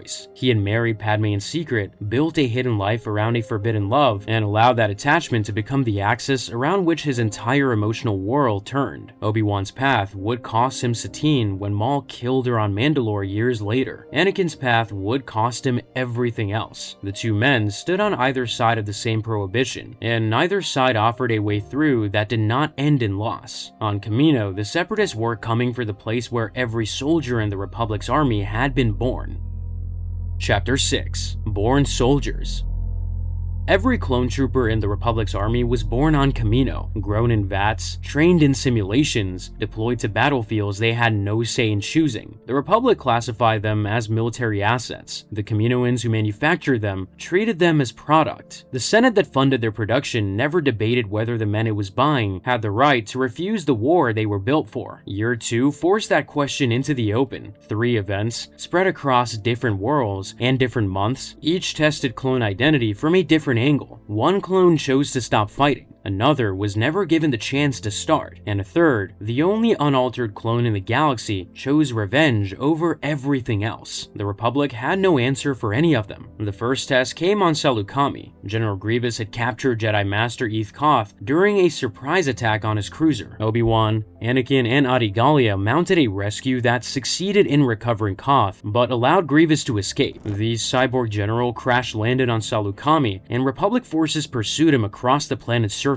During the ground search, Captain Rex was shot by a commando droid sniper. The bolt hit him in the chest. His armor absorbed enough of the impact to keep him alive, but he could not continue the pursuit. Rex was evacuated to the nearest shelter, a small farm on the Salukami Plains. Clone squads continued without him, spreading across the grasslands in a widening search pattern. Grievous was moving fast and using the terrain to break contact. Rex listened to the comm traffic from the farm's doorstep, tracking the hunt he could no longer participate in. His wound needed time to heal. The war did not offer time, but the farm did. The farm belonged to Cut Lawquane. Cut was a clone trooper, grown in the same vats as Rex, trained in the same facilities, deployed in the same army. He had fought in the first battle of Geonosis. His entire squad had been wiped out during the fighting. Cut survived, and somewhere in the aftermath of that slaughter, he made a decision the Republic considered unthinkable. He deserted. He walked away from the Grand Army, found his way to Salukami, and built a life that had nothing to do with the war. He married a Twi'lek woman named Sue Lawquane. He adopted her 2 children, Shaya and Jek. He farmed, he raised a family. He became a father in a system that had designed him to be a weapon. Rex watched Cut interact with his children at dinner. He saw a clone who laughed. He saw a man who had built something the Republic had never offered any clone: a home, a family, a reason to live that was not defined by the next mission. Everything in Rex's training told him that desertion was the worst crime a soldier could commit. Cut had abandoned his brothers and broken his oath. Military regulations required Rex to report him. When commando droids attacked the farm during the night, Rex and Cut fought side by side to defend the family. Cut was a capable soldier. He had not lost his training. He had simply chosen to use it for something other than the Republic's war. Rex chose not to report Cut as a deserter. He did not file a false report or lie to his commanding officers. He simply omitted Cut Lawquane's existence from his after-action briefing. It was the first time in Rex's career that he prioritized his own judgment over military regulation. The choice did not feel like rebellion. It felt like recognizing something the system refused to acknowledge, that a clone's life belonged to the clone who lived it. Rex returned to duty. Cut remained on his farm. The crack Rex allowed into his obedience on Salukami would widen over the following years. Rex met a clone who had married, built a family, and chosen to stop killing. Rex did not report him. That single act of conscience was the first crack in his programming. Years later, when every other clone in the galaxy obeyed the order to execute their Jedi, Rex had just enough independence left to resist. Cut chose to leave the war. Clone 99 was never given that choice. Months later, the Separatists struck at the source. General Grievous and Asajj Ventress launched a coordinated assault on Tipoca City, the primary cloning facility on Kamino. Grievous engaged the Republic fleet in orbit, drawing the naval defenses into a conventional space battle above the planet. Republic cruisers and Separatist frigates exchanged broadside fire, while starfighter squadrons tore through each other in the gaps between capital ships. The orbital engagement consumed the Republic's full attention. While the fleet focused on Grievous, Ventress executed the real mission below. Separatist ships in orbit deliberately allowed wreckage to fall toward Kamino's ocean surface in a pattern that appeared random. It was not. The debris contained components for aqua droids. On the ocean floor, hundreds of meters below the surface, the components activated and began assembling themselves in the dark water.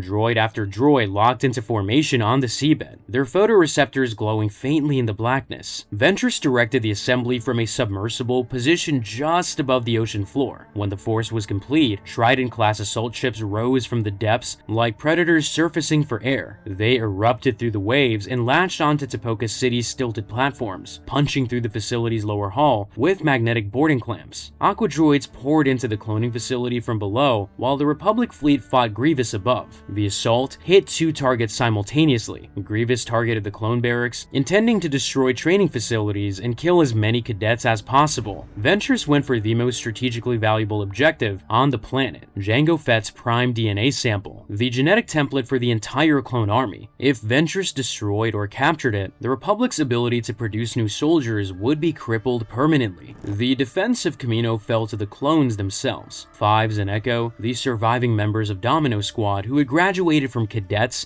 to frontline soldiers during Year 1, organized the defense of the barracks alongside a group of untrained cadets who had never seen real combat. Most had never fired a blaster outside of simulation. Fives and Echo armed them, positioned them at choke points throughout the barracks corridors, and held the line against battle droids that outnumbered them at every position. The barracks had not been designed for defense. Its corridors were wide and open, built for movement between training areas, not repelling an invasion. Fives improvised barricades from training equipment, while Echo coordinated fire teams of cadets who were learning to fight in real time. Clone 99 refused to stay behind. 99 was the maintenance clone from Domino Squad's training days, born with genetic defects that left him physically unable to serve as a combat trooper. His body was hunched and his movements were slow. The Kaminoans had assigned him to janitorial duty because he cannot meet the minimum physical requirements for deployment. 99 had spent his entire life inside Tipoca City, watching his brothers ship out to a war he can never join. He knew every corridor, every storage room, and every ammunition depot in the facility. When the droids breached the barracks, 99 did the only thing he could. He ran ammunition to his brothers on the front lines. The fighting was close quarters and chaotic. Battle droids advanced through corridors designed for cadets, not combat. Fives and Echo directed the defense, while 99 made run after run to the ammunition stores, carrying thermal detonators and blaster packs to positions that were running dry. He was too slow. He knew he was too slow. He went anyway. On his final run, 99 was caught in the open by a squad of battle droids. He was shot and killed before he could reach cover. He died on the floor of the facility where he had been born, surrounded by the brothers he had spent his entire life serving. Fives knelt beside him. Echo stood over them both. Neither spoke. 99 had never passed a single combat certification, never been issued armor that fit him, and never been given a weapon the Kaminoans believe he could use. choose. He had died doing what the Republic told him he was incapable of, and he had done it better than the system that rejected him ever thought possible. The cadets who survived the barracks defense because of 99's ammunition runs would carry his name forward. They had watched a man the Republic called defective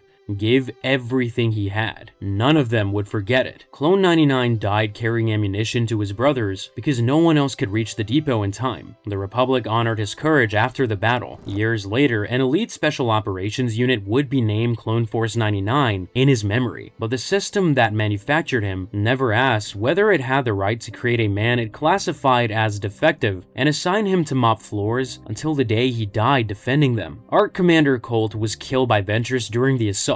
Her mission to capture the DNA sample was stopped by Anakin and Obi-Wan, who returned from the orbital battle to reinforce the ground defense. The sample was secured, but Ventress and Grievous both escaped. Kamino survived. The cost was visible throughout Tipoca City. Barracks corridors were scorched and littered with droid wreckage and spent shell casings. Clone cadets who had been in training simulations hours earlier had fought and killed for the first time. Brothers had died beside some of them before they had ever been assigned a unit designation. The facility that manufactured soldiers had become a battlefield, and the youngest clones on Kamino had been forced to defend the vats that created them. Fives and Echo were promoted to ARC Trooper status by Rex and Commander Cody. The same cadets who had nearly washed out of training during Year 1 now held the Republic's highest enlisted rank. The promotion was earned through courage. It was also a function of attrition. The Republic needed ARC Troopers because the war kept killing the ones it had. Cut chose to leave. 99 was never allowed to choose. Boba Fett was never meant to be a soldier at all. Boba was approximately 11 years old. The unaltered clone of Jango Fett, created not as a weapon, but as a son. Jango had raised Boba on Kamino, and the boy had watched his father train the clone army that shared his face. When Mace Windu killed Jango during the first battle of Geonosis, Boba lost the only person in the galaxy who treated him as a human being rather than a product. The clones were his genetic brothers. They did not know him. The Republic that had commissioned his father's death had no interest in his grief. Boba's childhood ended on the arena floor of Geonosis. What replaced it was rage. Aurra Sing pushed him further, telling Boba that his father would not have stopped after one failure. She used Jango's memory as a weapon, twisting the boy's grief into operational fuel. Boba was 11 years old and already past the point where the line between justice and murder had any meaning to him. Under Sing's guidance, he infiltrated a group of clone cadets aboard a Venator-class Star Destroyer. He used his unaltered appearance, identical to every other young clone, to blend in with the trainees. He ate with them and trained with them. He walked through corridors full of men who shared his father's face and felt nothing but the distance between their manufactured purpose and his personal grief. During morning drills, he stood in formation beside boys who looked exactly like him and carried none of his pain. At night, he lay in a bunk identical to theirs and stared at the ceiling while they slept, knowing that the man who had given them all the same face had loved only him. His target was Mace Windu. Boba planted a bomb in Windu's quarters. The explosion destroyed the room, but Windu was not inside. The attempt failed, and Sing directed him towards escalation. Boba followed. He did not have the experience to see that Sing was using him the same way the Republic had used his father. Under Sing's direction, he sabotaged the Venator's reactor, forcing an evacuation,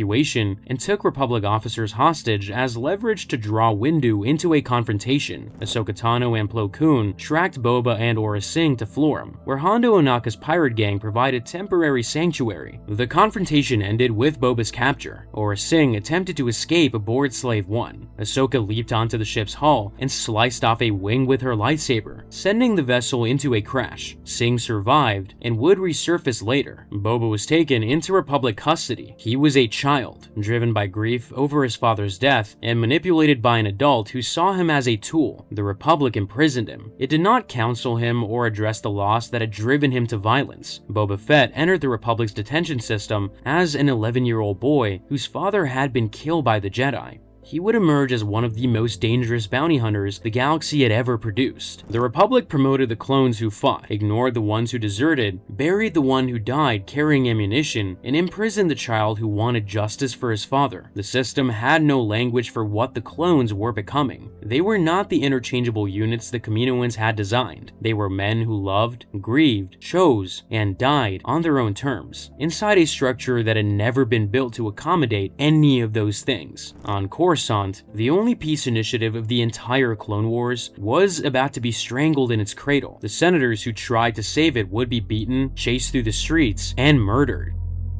Chapter 7: Diplomacy Dies.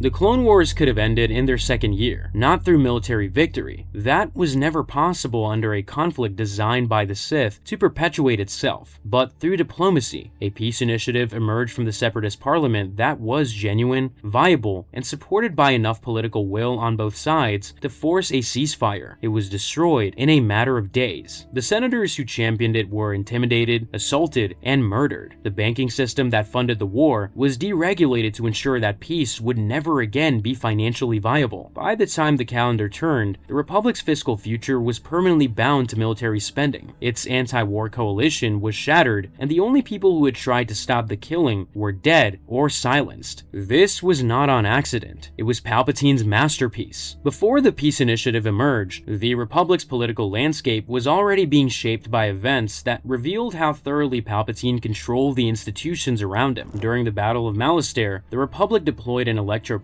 bomb to destroy a massive Separatist droid army. The bomb worked. It also unearthed something that had been buried beneath the planet's surface for millennia: a Zillo beast, an enormous creature whose hide was impervious to lightsabers and blaster fires. The Dugs of Malastare demanded its destruction as a condition for signing a treaty with the Republic. Palpatine publicly agreed. Privately, he ordered the beast transported alive to Coruscant for study. The Zillo beast sensed Palpatine through the Force. When it escaped containment on Coruscant, it ignored the city around it and attacked the Chancellor specifically, tearing through buildings and military barricades to reach the Senate district. The creature was killed after a prolonged rampage. Palpatine then secretly ordered Dr. Sian Verbal to clone it. Anakin witnessed the order. He said nothing. Each small compromise Anakin watched the Chancellor make became easier to accept than the last. The pattern was quiet. It was also cumulative. The Zillo Beast incident was still fresh when Cad Bane returned to Coruscant on a new contract. His mission was to seize the Galactic Senate building and take senators hostage to force the release of Zero the Hutt from Republic prison. Bane assembled a team of bounty hunters, infiltrated the Senate during an active session, planted explosives throughout the building, and held the entire legislative body at gunpoint. Anakin was inside the building without his lightsaber, having left it with Padme before the session. He worked covertly through the maintenance systems while Bane negotiated with Palpatine. The Chancellor agreed to Bane's demands, and Zero was freed while the bounty hunters escaped. The Senate's own security had been breached for the second time in a year. No institution on Coruscant was beyond the reach of a well-funded mercenary. Zero's freedom lasted days. The Hutt fled Republic space and was murdered by his former lover, Sai Snoodles, on Jabba's orders. The Hutts cleaned up their own problem. The Republic moved on. Meanwhile, the Trade Federation continued to demonstrate that Separatist allegiance and Republic membership were not mutually exclusive. The Federation blockaded Pantora, a small Republic-aligned world, and kidnapped Chairman Papa Noida's daughters to coerce the planet into leaving the Republic. Ahsoka Tano and Senator Ryo Chuchi exposed the scheme and broke the blockade. The Trade Federation faced no consequences. It kept its Senate seat. The Trade Federation blockaded a Republic world, kidnapped a chairman's children, and attempted to force an allied planet into Separatist alignment. It kept its Senate seat. The Republic's democratic institutions cannot even punish the enemies sitting inside them. These events formed a backdrop. What came next was the war's only real chance at peace, and its systematic destruction. Senator Padme Amidala, acting without Senate authorization, traveled secretly to the Separatist capital of Raxus Secundus. Ahsoka accompanied her. The journey was illegal under Republic law, and contact with the Separatist government was prohibited. Padme went anyway. On Raxus, she met Separatist Senator Mina Bonteri, a woman she had known before the war when Bonteri served in the Republic Senate. Bonteri was not a fanatic or a Dooku loyalist. She was a legislator who believed that the Confederacy represented legitimate grievances against Republic corruption and corporate exploitation. Her son, Lux, had lost his father to a Republic military strike. The Bonteri family's experience of the war was the mirror image of what Republic citizens endured: loss, grief, and the conviction that the other side had started the killing. Ahsoka accompanied Padme to Bonteri's home. For the first time, she met Separatist civilians who were not soldiers, criminals,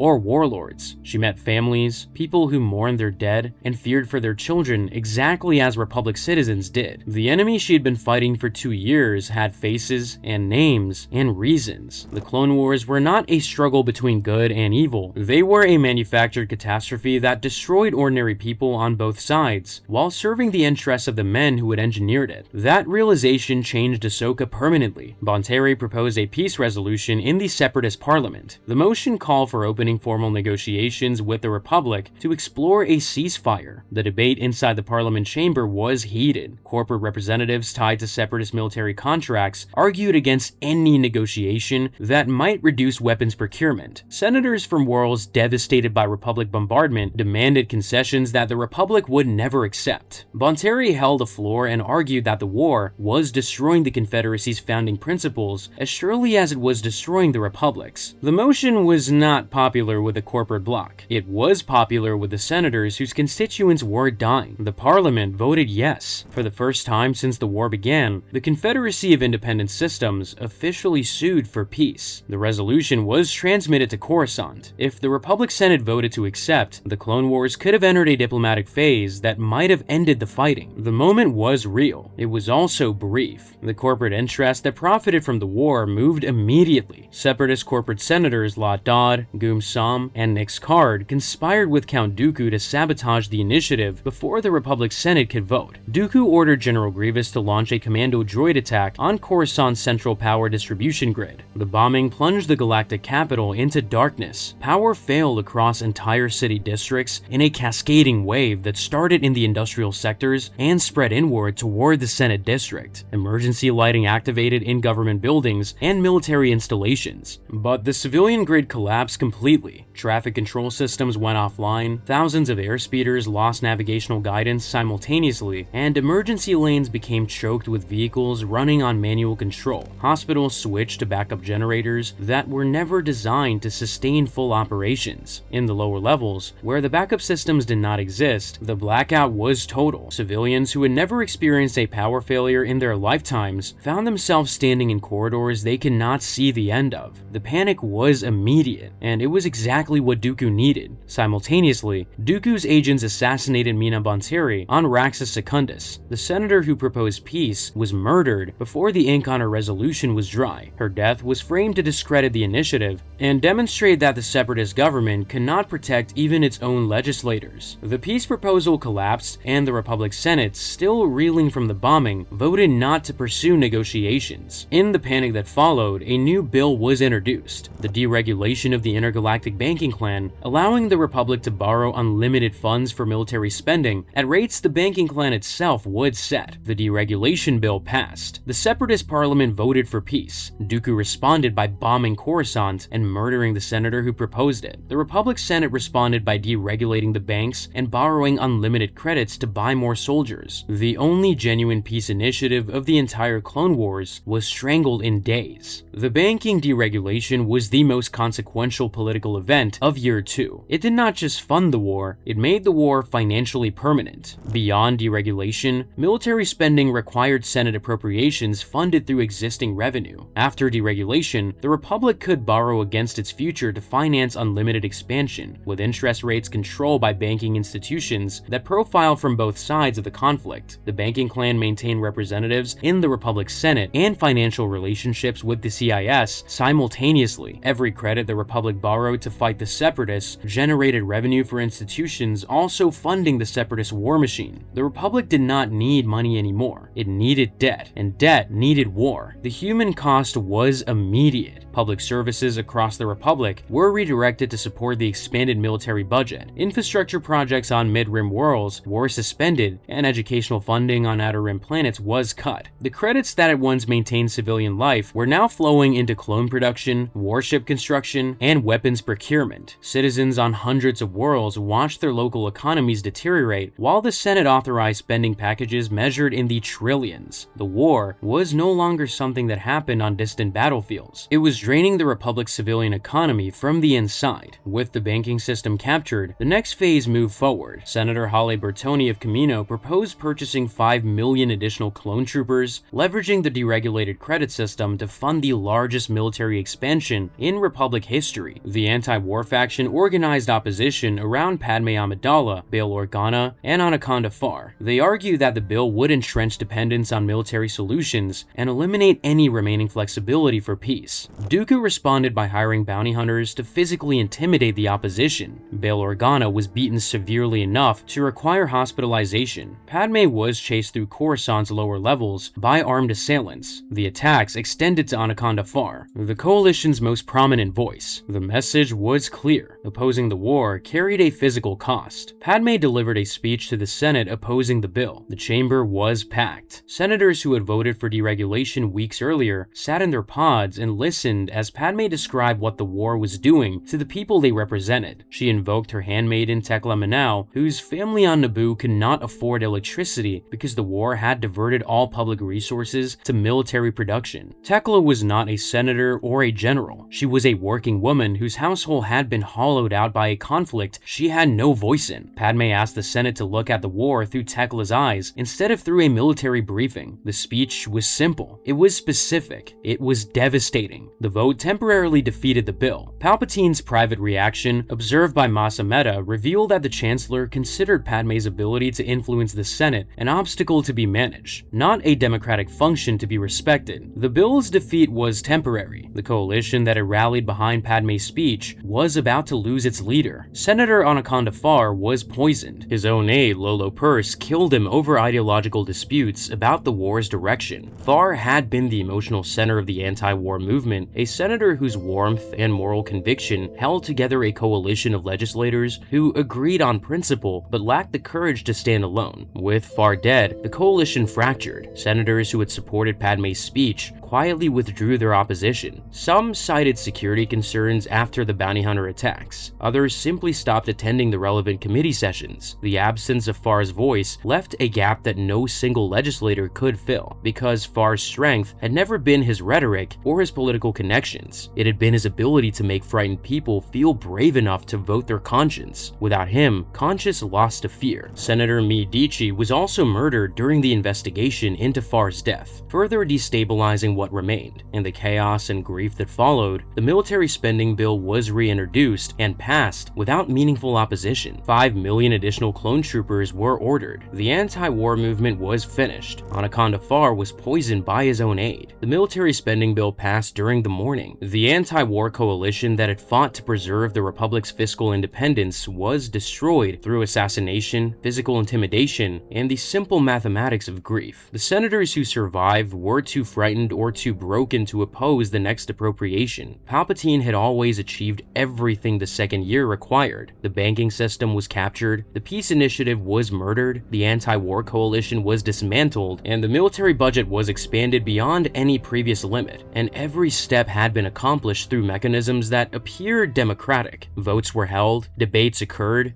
and speeches were delivered. The Senate functioned exactly as designed, and Palpatine had turned that function into a weapon. He did not need to dissolve the Senate to control it. He needed fear, debt, and the absence of alternatives to make it vote the way he wanted every single time. By the end of 21 BBY, that system was fully operational. The visible war consumed the galaxy's attention. Battles made more headlines, and generals became legends, while soldiers died by the thousands on worlds whose names the Senate could barely pronounce. But the war that mattered most was the one fought in banking offices, committee rooms, and the corridors outside Senate chambers where bounty hunters waited for senators who voted the wrong way. The Republic's democracy was not overthrown in year 2, it was purchased, and the receipt was denominated in clone lives, Senate votes, and the blood of every diplomat who had dared to suggest that perhaps the killing could stop. On Dathomir, a weapon forged through ancient magic broke free of its creators and went searching for a brother the galaxy had forgotten.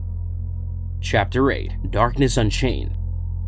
For 1,000 years, the Sith had controlled the dark side of the Force through one absolute principle, the rule of two. One master, one apprentice, no more. The rule existed because the Sith had learned through centuries of civil war that their own nature destroyed them faster than any external enemy could. Multiple Sith meant multiple ambitions, and multiple ambitions meant betrayal. Darth Bane had insinuated the rule to ensure that the dark side's power was concentrated rather than diluted, passed from one generation to the next next through a single chain of succession. For a millennium, it worked. Sidious and his apprentices operated in shadow, unseen by the Jedi, building towards the destruction of the Republic without ever exposing themselves to the chaos that had destroyed every previous Sith Order. Year 2 shattered that control. The fracture began with a betrayal that Sidious himself ordered. Asajj Ventress had served Count Dooku as his personal assistant throughout the war. She was not a Sith, the rule of two forbade it, but she was powerful, ambitious, and growing stronger with every mission Dooku assigned her. Sidious recognized the threat. A dark side user of Ventress's caliber operating alongside Dooku created the appearance of a lineage that violated the rule, and her increasing power made her a potential rival rather than a tool. Sidious contacted Dooku and ordered him to eliminate Ventress. The command was not a suggestion, it was the master enforcing the rule on his apprentice. Dooku obeyed. During a space battle above Salust, Ventress led a Separatist naval assault against Republic forces. At the height of the engagement, Dooku ordered his own fleet to fire on Ventress's command ship. The vessel was destroyed. Ventress was left floating in the wreckage, abandoned by the man she had served for years. She survived,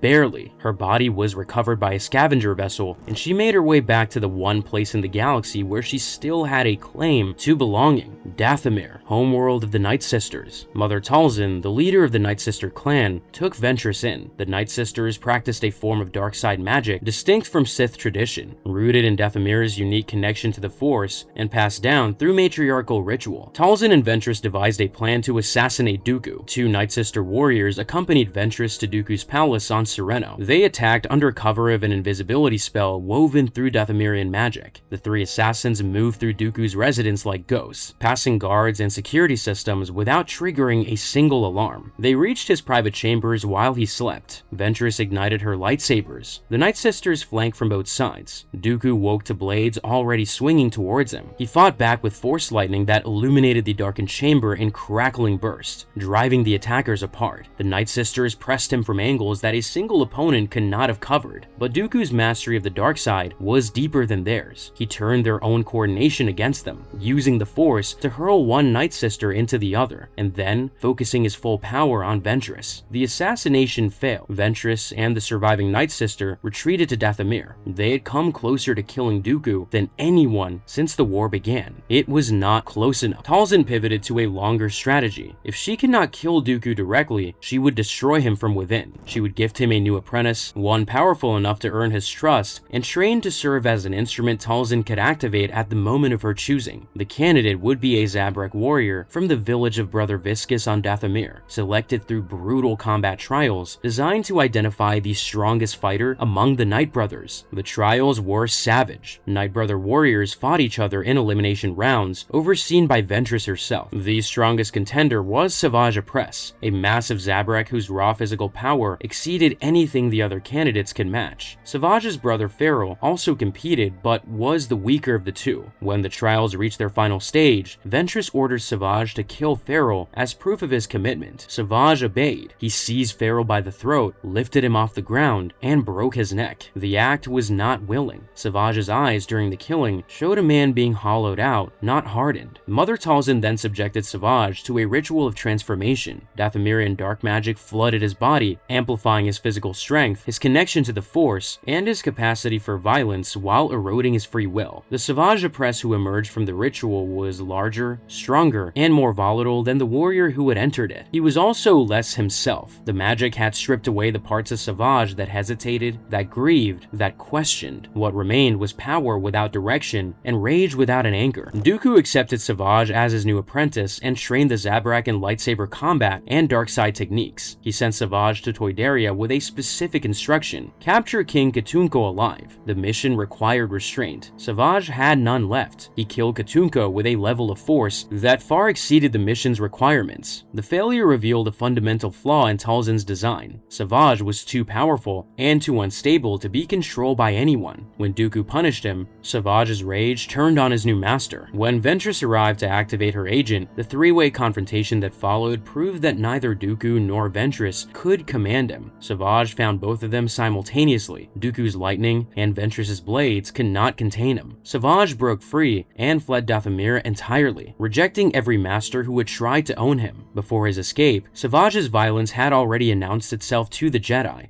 Weeks earlier, he had been sent on a separate mission that ended at the Temple of Edith on Deveron. Savage encountered Jedi Master Halsey and his Padawan Nox. He killed them both. The killings were swift and decisive, the work of someone operating at a level of dark-side power the Jedi had not seen from anyone outside the Sith in years. The Council recovered the bodies and recognized the deaths as evidence of a new threat. They did not yet know his name. They knew only that something had changed. Savage Opress was built as a weapon. Ventress designed him to kill Dooku. Dooku trained him to replace Ventress. He betrayed them both. The Sith's thousand-year monopoly on the dark side ended the moment Savage walked free, and Mother Talzin gave him one final instruction before he disappeared: find your brother. His brother was Darth Maul. This broke the Sith's control over the dark side. What came next broke something far older. Anakin Skywalker, Obi-Wan Kenobi, and Ahsoka Tano were traveling through the Outer Rim when their ship was pulled off course by an ancient distress signal of immense power. The signal drew them to Mortis, a realm that existed outside normal space and time. Mortis was not a planet in any conventional sense. It was a conduit through which the entire force of the galaxy flowed. The landscape shifted as they approached, transforming from barren rock to lush vegetation to volcanic wasteland within the span of minutes. Towers of crystalline stone rose from plains that should not have existed, their surfaces reflecting light from a sun that moved across the sky at unnatural speed. Day became night, became day again, in cycles that lasted minutes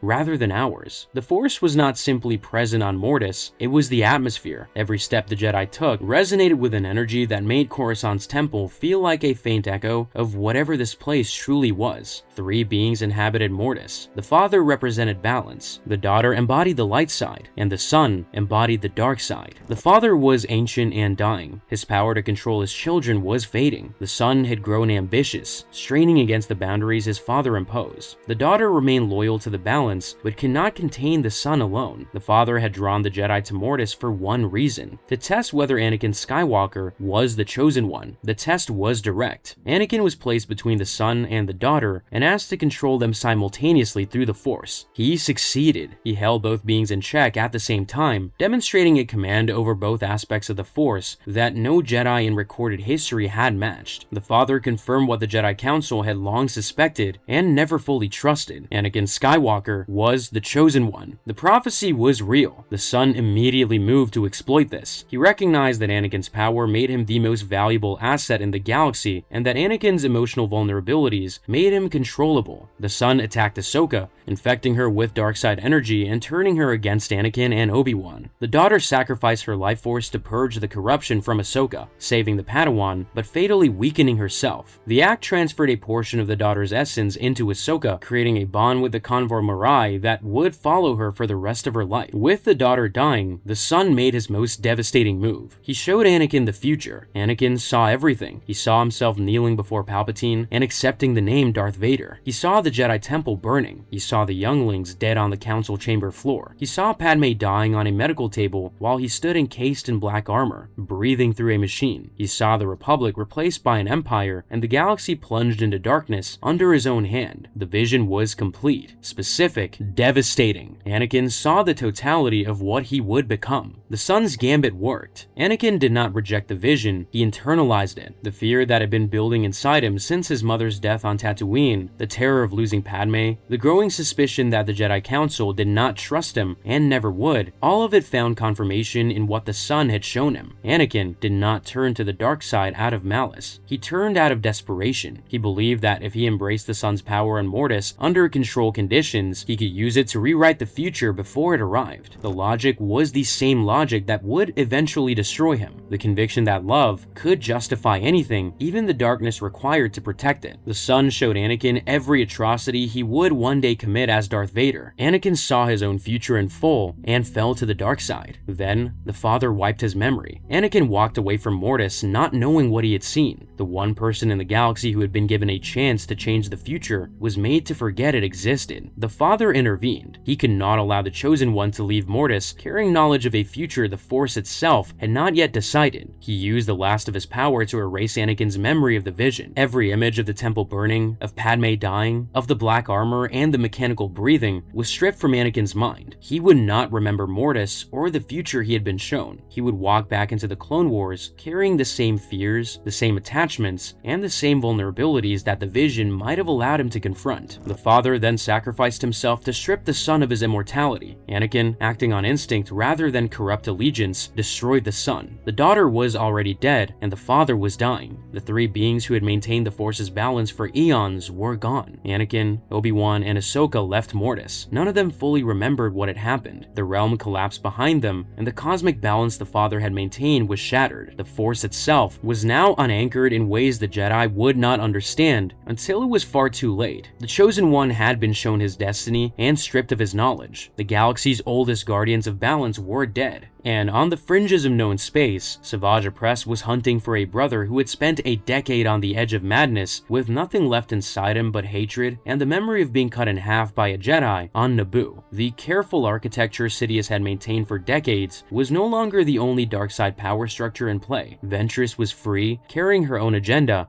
and her own rage. Savage was loose, answering to no master and operating at a level of power that neither the Jedi nor the Sith could predict. Maul was waiting. The Night Sisters had demonstrated that Dathomirian magic could create dark-side agents outside the Sith tradition entirely, and the Mortis gods, who had maintained the Force's balance since before the Republic existed, were gone. The board had new pieces, and not all of them answered to the Sith. On Lola Seiyu, a prison built to hold rogue Jedi held a secret worth more than any army, and Anakin Skywalker was about to meet the man who would one day build the Death Star. Chapter 9: Sealing the Trap.